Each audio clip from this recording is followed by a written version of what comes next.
जैसा कि आप जानते हैं कि लोकसभा चुनाव के पहले चरण का मतदान 19 अप्रैल को होने वाला है। वोटरों को साधने में दिग्गजों ने कोई कसर नहीं छोड़ी है। एक तरफ जहां पहले चरण के लिए वोट डालेंगे, तो वहीं आपको बता दें कि प्रधानमंत्री नरेंद्र मोदी इसी दिन दूसरे चरण की तैयारी के लिए मध्य प्रदेश के दमोह जिले में प्रचार करते हुए नजर आएंगे। पीएम मोदी दमोह के इमलाना में जनसभा को संबोधित करेंगे। आपको बता दें कि दमोह लोकसभा सीट से बीजेपी के राहुल सिंह लोधी लोकसभा के प्रत्याशी हैं। तो आपको बता दें कि जिस तरीके से 19 अप्रैल को पहले चरण का मतदान होना है, उसी के साथ प्रधानमंत्री नरेंद्र मोदी दूसरे चरण के मतदान के लिए जो है चुनावी मैदान में नजर आएंगे।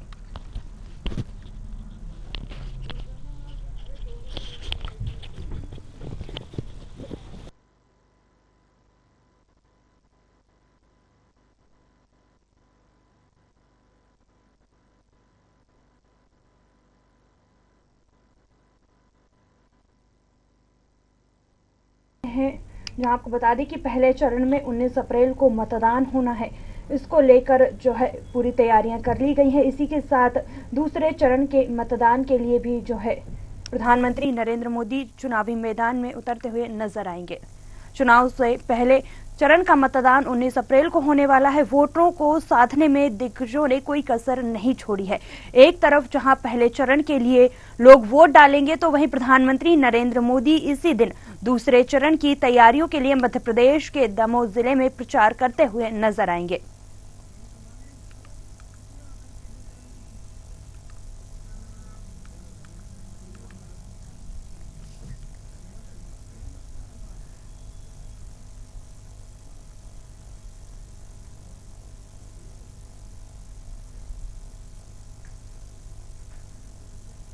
चलिए, इसी के साथ हमारे साथ जो है रमेश शर्मा वरिष्ठ पत्रकार जो है वो जुड़ चुके हैं। उनसे जानेंगे कि पहले चरण में 19 अप्रैल को मतदान होना है, इसी को मद्देनजर रखते हुए दूसरे चरण के लिए भी प्रधानमंत्री नरेंद्र मोदी जो है प्रचार प्रसार करते हुए नजर आएंगे। कैसे देखते हैं आप इसे, और पहले चरण के मतदान में इसका कितना असर पड़ेगा?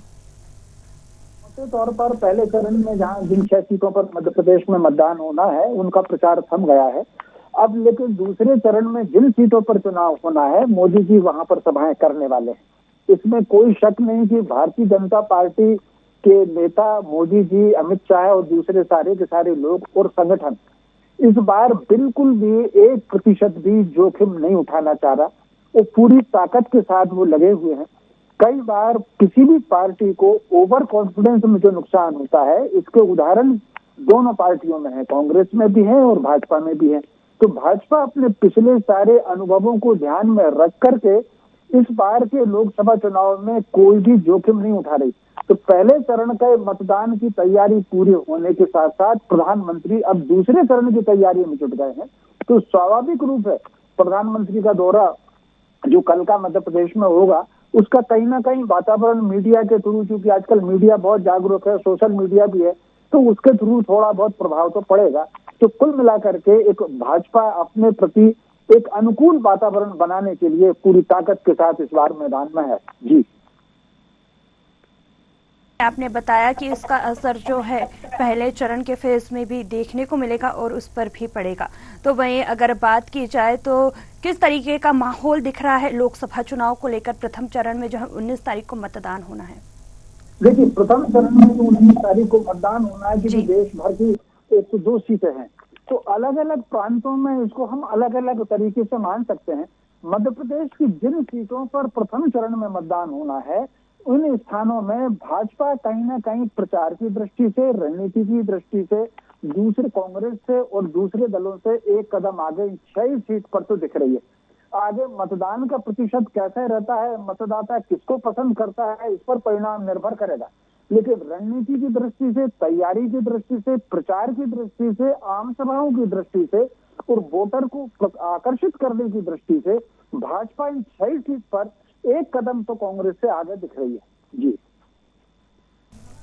चलिए, वहीं बात की जाए तो प्रथम चरण में जिस तरीके से मतदान होना है, 6 सीटों पर जो है मतदान होगा, उसी के साथ अगर बात की जाए तो छिंदवाड़ा सीट जो है ये काफी ज्यादा अहम मानी जा रही है। तो इसको आप कैसे देखते हैं? हाई प्रोफाइल सीट मानी जा रही है। निश्चित रूप से Chhindwara seat high profile seat है और छिंदवाड़ा की पृष्ठभूमि कांग्रेस के समर्थन वाली पृष्ठभूमि है। एक समय जब छत्तीसगढ़ अलग प्रांत नहीं था, मध्य प्रदेश का हिस्सा था, 40 लोकसभा सीट हुआ करती थी उस समय अविभाजित मध्य प्रदेश में। और 1977 में जो लहर थी जनता पार्टी की, उसके बावजूद भी छिंदवाड़ा सीट कांग्रेस ने जीती थी। गार्गी शंकर मिश्रा वहां से लड़े थे और उस सुरक्षित सीट पर 1980 में फिर कमलनाथ जी को कांग्रेस हाईकमान ने ला करके चुनाव लड़ाया और तब से केवल एक उपचुनाव जो है वो कांग्रेस हारी थी, सुंदरलाल पटवा जीते थे। बाकी हर चुनाव में कांग्रेस जीतती रही है। लेकिन इस बार जिस प्रतिष्ठा का प्रश्न बना करके भाजपा उस मैदान में उतरी है और एक प्रकार से उन्होंने इतने लोगों का कांग्रेस से त्याग पत्र करा करके भाजपा में शामिल कर लिया कि मान करके चलिए कि जड़ जो है बहुत कमजोर कर दी है। तो इस बार मुकाबला बहुत रोचक हो गया और इस बार यदि परिणाम छिंदवाड़ा का बदल जाए तो कुछ बहुत आश्चर्यजनक बात नहीं है। रोचक मुकाबला भाजपा ने स्थिति तो ला दी है और कहीं ना कहीं कांग्रेस को मुश्किलें भी हैं और डिफेंसिव स्थिति में ला करके रख दिया है कांग्रेस को। जी आ रहे हैं कि जिस तरीके से मध्य प्रदेश में प्रथम चरण में किस तरीके से मतदान होना है। आपका बहुत बहुत धन्यवाद। चलिए, तो आपको बता रहे हैं कि मध्य प्रदेश में जो है, आपको बता दें कि मतदान होना है 19 अप्रैल को, जिसको लेकर चुनाव प्रचार भी अब थम चुका है। इसी के साथ अब दूसरी बड़ी खबर की तरफ रुख करेंगे। राहुल गांधी और अखिलेश यादव ने गाजियाबाद में प्रेस कॉन्फ्रेंस की है। इस दौरान राहुल गांधी ने कहा है कि पार्टी कहेगी तो अमेठी से चुनाव जरूर लड़ूंगा। वे प्रधानमंत्री पर भ्रष्टाचार और चैंपियन है, इस तरीके के जो है उन्होंने तीखे हमले भी किए हैं। और इलेक्टोरल बॉन्ड स्कीम देश की सबसे बड़ी एक्सटर्नल स्कीम है, इसके बारे में भी उन्होंने कहा। बीजेपी की 150 तक सीटें आएंगी, हर स्टेट से ऐसी उन्हें रिपोर्ट मिल रही है। वहीं सपा प्रमुख अखिलेश ने भी कहा कि भाजपा की हर बात झूठी निकली है, वे सिर्फ भ्रष्टाचारियों का गोदाम बनकर रह गई है। भाजपा के होर्डिंग से प्रत्याशी गायब हैं। इस लोकसभा चुनाव में ये पहला मौका था जब राहुल और अखिलेश एक साथ मंच पर दिखे। प्रेस कॉन्फ्रेंस के बाद इंडी गठबंधन का सॉन्ग भी लॉन्च हुआ। आज गाजियाबाद में बैठे हैं। इस बार भारतीय जनता पार्टी को गाजियाबाद से लेकर के गाजीपुर तक इंडिया गठबंधन सफाया करने का काम करेगा। आज किसान दुखी है। तमाम जो वादे किए थे, भारतीय जनता पार्टी की हर बात झूठी निकली। उनके वादे झूठे। न किसान की आय दोगुनी हुई, न नौजवान को नौकरी रोजगार मिला, और जो सपने दिखाए थे विकास के, वो भी अधूरे हैं। जो इनका नैतिकता का बुलबुला था, वो भी टूट गया। प्रधानमंत्री जी ने उसमें इलेक्टोरल बॉन्ड्स समझाने की कोशिश की। प्रधानमंत्री जी कहते हैं कि इलेक्टोरल बॉन्ड्स का सिस्टम ट्रांसपेरेंसी के लिए लाया गया, राजनीति को साफ करने के लिए लाया गया। अगर ये सच है तो उस सिस्टम को सुप्रीम कोर्ट ने रद्द क्यों किया? और दूसरी बात, अगर आप ट्रांसपेरेंसी लाना चाहते थे तो जिन लोगों ने आपको पैसा दिया, बीजेपी को पैसा दिया, हजारों करोड़ रुपए दिए, उनका नाम आपने क्यों छुपाया? तो इसी के साथ जो है बीजेपी की 150 तक सीटें आएंगी, ऐसा कहना है। हर स्टेट से ऐसी उन्हें रिपोर्ट मिल रही है। वहीं सपा प्रमुख अखिलेश यादव ने कहा कि भाजपा की हर बात झूठी निकली है, वह सिर्फ भ्रष्टाचारियों का गोदाम बनकर रह गई है। भाजपा के होर्डिंगों से प्रत्याशी गायब हैं। इस लोकसभा चुनाव में यह पहला मौका था जब राहुल गांधी और अखिलेश एक मंच पर दिखे। प्रेस कॉन्फ्रेंस के बाद इंडी गठबंधन का सॉन्ग भी आपको बता दें कि लॉन्च हुआ है। तो जिस तरीके से एक मंच पर अखिलेश यादव और राहुल गांधी दिखाई दिए हैं, वहीं अगर बात की जाए तो राहुल गांधी ने कहा है कि पार्टी कहेगी तो अमेठी से चुनाव जरूर लड़ूंगा। वे प्रधानमंत्री नरेंद्र मोदी पर भ्रष्टाचार के चैंपियन होने का जो है आरोप भी लगाया है। वहीं इलेक्टोरल बॉन्ड स्कीम देश की सबसे बड़ी एक्सटॉर्शन स्कीम बताई है उन्होंने। वहीं बीजेपी की बात की जाए तो उनका कहना है कि 150 सीटें ही आएंगी, हर स्टेट से ऐसी रिपोर्ट मिल रही है।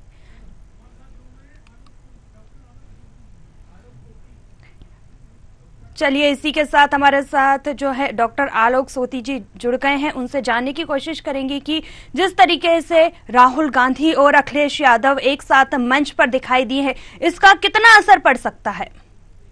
देखिए, चुनाव के अंतिम दौर आ गया है और आज जो है प्रचार का अंतिम समय है। शाम 5 बजे तक सेवा समाप्त हो जाएगी। जहां तक ये प्रेस कॉन्फ्रेंस की है, गाजियाबाद में की, उत्तर प्रदेश के शहर गाजियाबाद में हुआ है, क्योंकि पश्चिम उत्तर प्रदेश में है और आप जानती है कि 19 तारीख को जो 8 सीटों पे चुनाव होना उत्तर प्रदेश में, वो उसमें मुख्यतः सारी सीटें पश्चिम उत्तर प्रदेश के आसपास की हैं।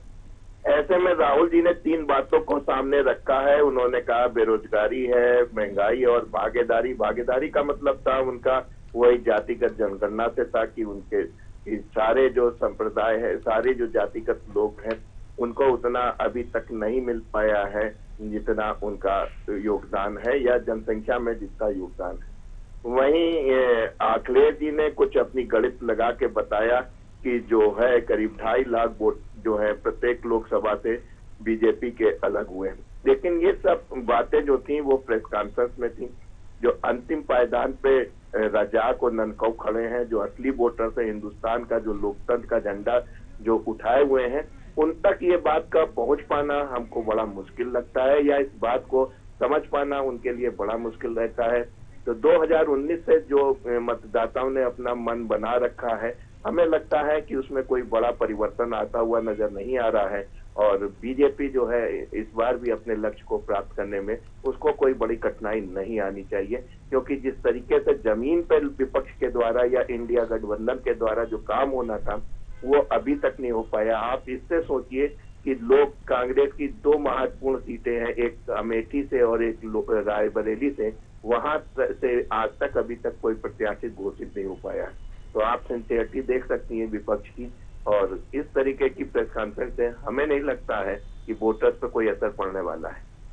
जी बिल्कुल, इसी के साथ आपसे जानना चाहेंगे कि जिस तरीके से सपा और जो है कांग्रेस एक मंच पर दिखे हैं, लेकिन दोनों ने अपना अलग अलग घोषणा पत्र जारी किया है, इसे आप कैसे देखते हैं?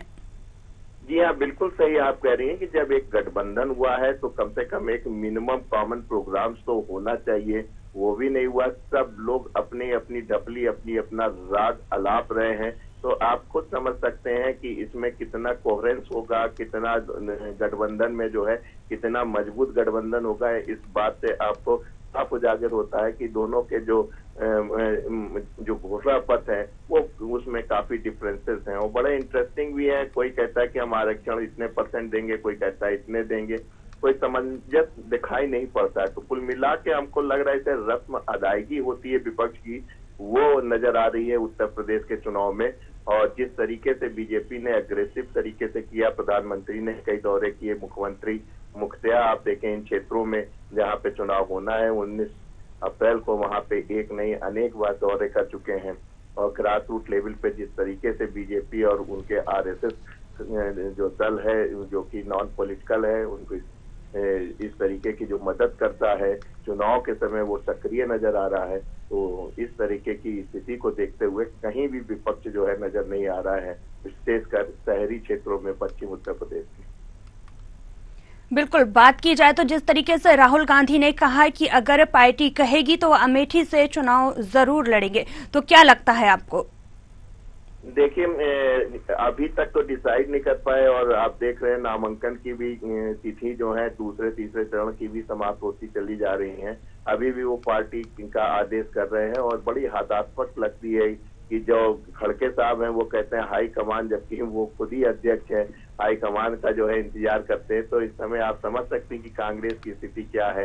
जो अध्यक्ष है वो भी हाई कमान का इंतजार कर रहा है, जो हाई कमान है वो भी जो है कह रहा है कि हम पार्टी की क्या इंतजार कर रहे हैं, जबकि वायनाड से जो है उन्होंने मन बना लिया है और संभवतः जहां तक हमें याद आ रहा है कि उन्होंने अपना पर्चा भी दाखिल कर दिया है। तो ऐसे में जो परंपरागत सीट थी, उनके पिताजी की सीट थी, विरासत की सीट थी, हमेशा राजीव गांधी वहां से जीतते आए। उनसे पहले संजय गांधी भी वहां से चुनाव जीते हैं अमेठी से।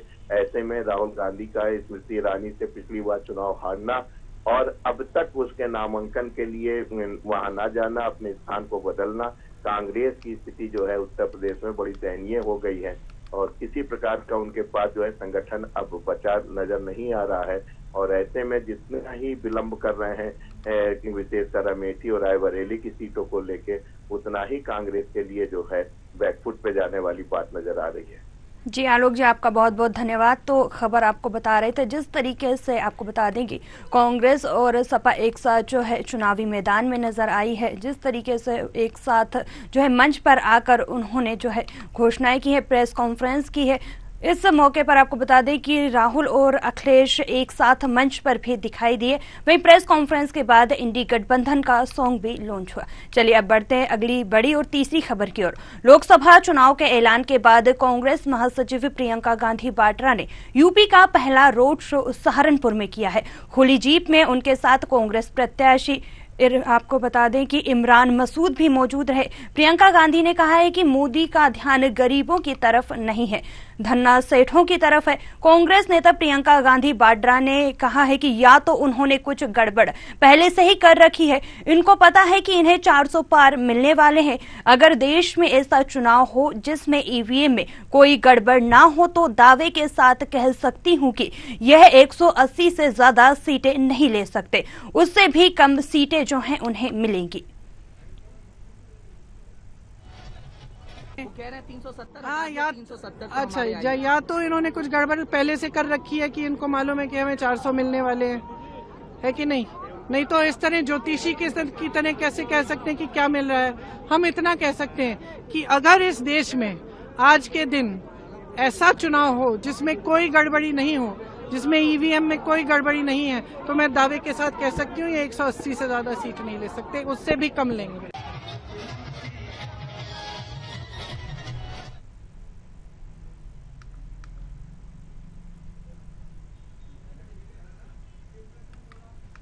तो आपको बता दें कि जिस तरीके से प्रियंका गांधी वाड्रा ने जो है विपक्ष पर निशाना साधा है और कहा है कि ईवीएम को लेकर एक बड़ा जो है उन्होंने आरोप भी लगाया है, कहा है कि इसे किसी तरह से सेट किया गया है। वहीं महासचिव प्रियंका गांधी वाड्रा ने यूपी का पहला रोड शो सहारनपुर में किया। वहीं खुली जीप में उनके साथ कांग्रेस प्रत्याशी इमरान मसूद भी मौजूद रहे। प्रियंका गांधी ने कहा है कि मोदी का ध्यान गरीबों की तरफ नहीं है, धन्ना सेठों की तरफ है। कांग्रेस नेता प्रियंका गांधी वाड्रा ने जो है बीजेपी पर निशाना भी साधा। चलिए हमारे साथ पारस पवार जो है संवाददाता जुड़ चुके हैं, उनसे जानने की कोशिश करेंगे कि जिस तरीके से जो है प्रियंका गांधी ने बीजेपी पर निशाना साधा है, प्रधानमंत्री नरेंद्र मोदी पर निशाना साधा है, तो इसमें कितनी सच्चाई है जिस तरीके से उन्होंने ईवीएम पर जो है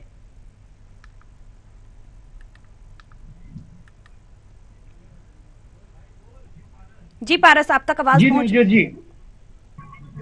जी नवजोत जी, जिस तरह से प्रियंका गांधी का आज सहारनपुर में एक रोड शो था और आज शाम चुनाव प्रचार यहाँ थम जाएगा। प्रथम चरण में सहारनपुर जनपद में चुनाव है 59 में। तो जिस तरह से प्रियंका गांधी का रोड शो, कल मुख्यमंत्री योगी आदित्यनाथ का रोड शो था, तो कहीं ना कहीं उस रोड शो के बहाने एक जो था इंडिया गठबंधन, एक शक्ति प्रदर्शन था कि किसी भी तरह से इंडिया गठबंधन यहाँ कम नहीं है। और मैं आपको बता दूं नवजीत जी कि भाजपा का सीधा सीधा मुकाबला इंडिया गठबंधन से है और उसी को लेकर ये जो रोड शो था, कहीं ना कहीं वो जो 400 का पार करने का आंकड़ा था, प्रियंका गांधी ने साफ इशारा कर दिया कि अगर ईवीएम नहीं हुई तो किसी भी तरह से 180 सीटें पार नहीं जा सकती यूपी में। जी भैया, अगर बात की जाए तो क्या ये इंडिया गठबंधन की जो है बौखलाहट भी कहीं ना कहीं नजर आ रही है, जिस तरीके से प्रधानमंत्री और बीजेपी जो है 400 पार का लगातार नारा दे रहे हैं?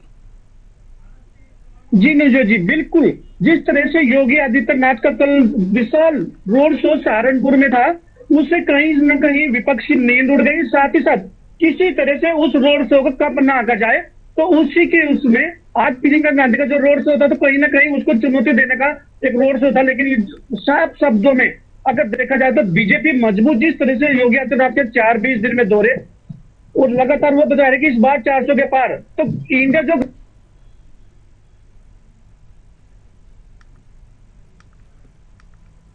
चलिए, तो जिस तरीके से पारस ने बताया कि प्रियंका गांधी वाड्रा ने जो है साफ तौर पर रोड शो किया और जो है बीजेपी पर जमकर निशाना भी साधा। उनका कहना था कि कुछ ना कुछ ईवीएम में गड़बड़ी जरूर है, तभी तो 400 पार मिलने का बीजेपी दावा कर रही है।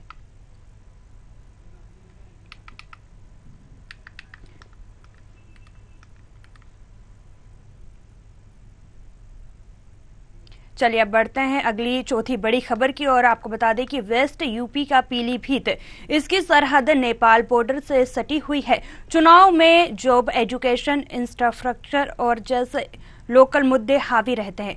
वहीं अगर बात की जाए तो आपको बता दें कि 2 बार के सांसद वरुण गांधी के टिकट काटने के बाद कहानी बदल गई है। यूपी में जिस नेता ने जो है टिकट काटने की चर्चा हुई है, पीलीभीत के चुनाव में वह जो है मुद्दा दिखाई दे रहा है।